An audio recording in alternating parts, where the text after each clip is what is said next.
Hello friends, I am Vineet and today our topic is the President of India. The President of India is mentioned in the fifth part of the Indian Constitution of the Article 52 to Article 78, and the President of India is the head of the state and also the head of the armed forces, and he is the supreme commander of armed forces. And the president of India is the first person of the India, and the some eligibility for the president of India are the following. The first is the president must be the citizen of India, and second is the president must be the 35 years of age, and the third is he was qualified as the member of lower house, and the fourth is they should not hold any position or any profit for anyone's.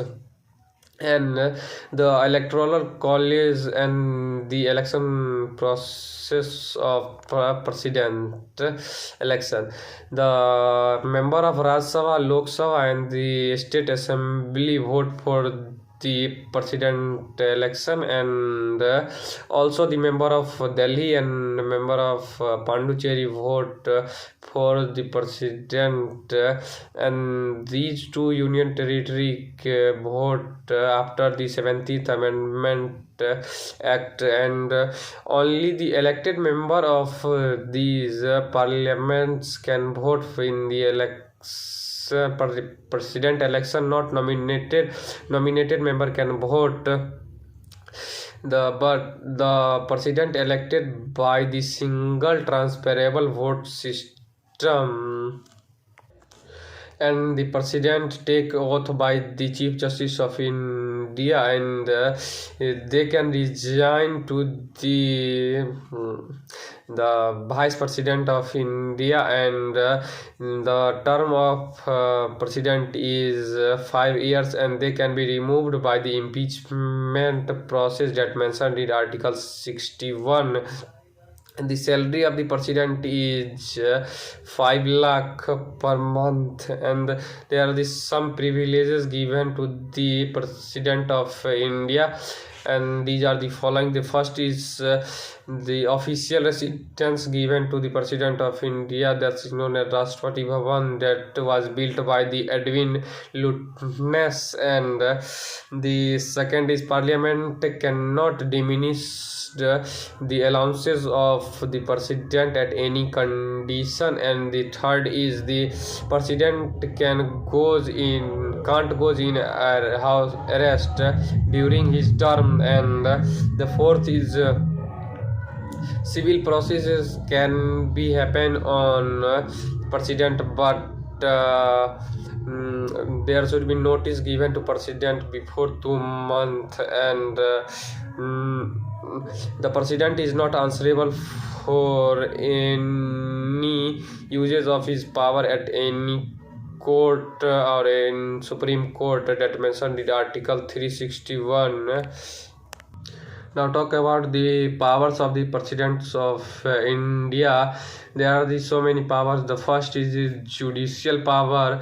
The president of India appoint the Chief Justice of India and the judge of Supreme Court and the High Courts, and it can take advice from the Supreme Court on any question of law, and but the advice is not binding, that mentioned in Article 143, and they have the pardoning powers that mentioned in Article 72 in all cases against punishment or sentence by union law, and also in all cases against parliament or sentence by the court martial, and the third is in all cases where president is sentence of death.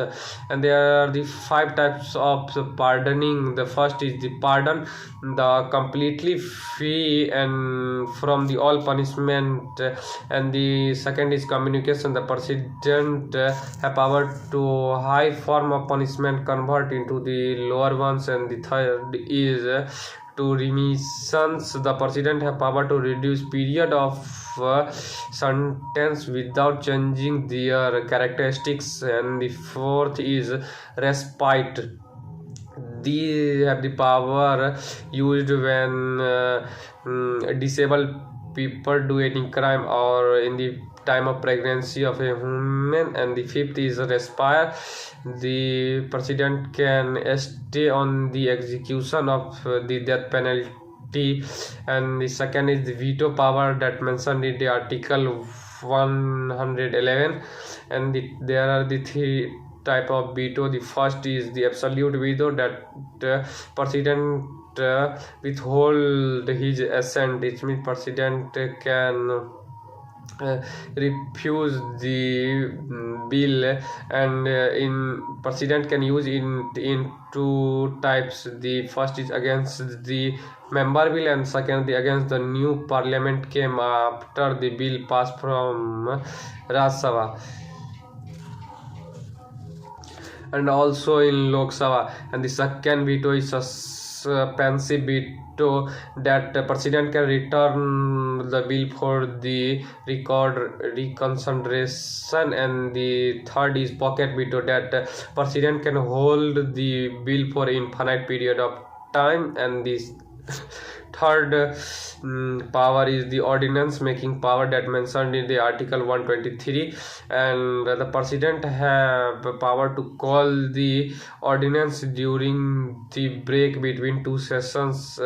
And this is the most important power to deal with the urgent situation, and use only when either of the Raj Sabha or both of the parliament has not in session, and use only any unforeseen circumstances comes. And the period is around 6 weeks to 6 months. And the fourth power is executive power. The president of India appoint the prime minister, C control and appointment general, and CEC governors, UPSC chairmen and UPSC members of finance commission, and so many other people.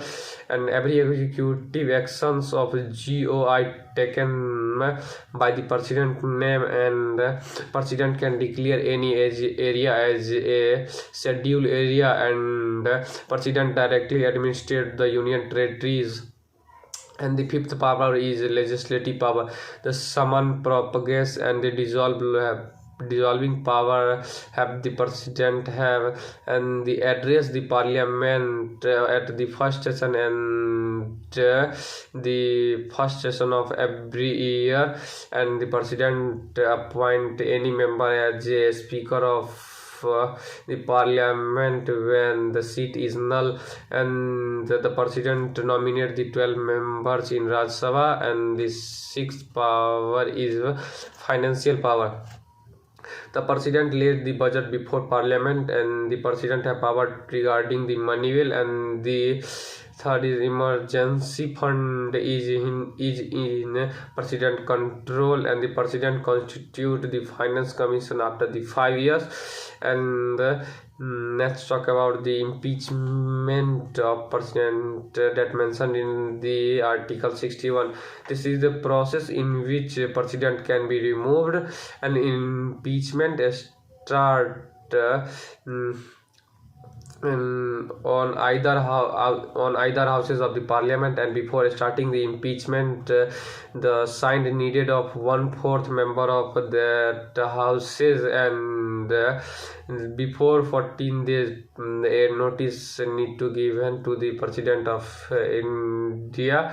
And resolution should be passed by the 2/3 of the member of the both houses. And after this a charge should be investigated. After the passing the resolution by one houses, the charge should be investigation of the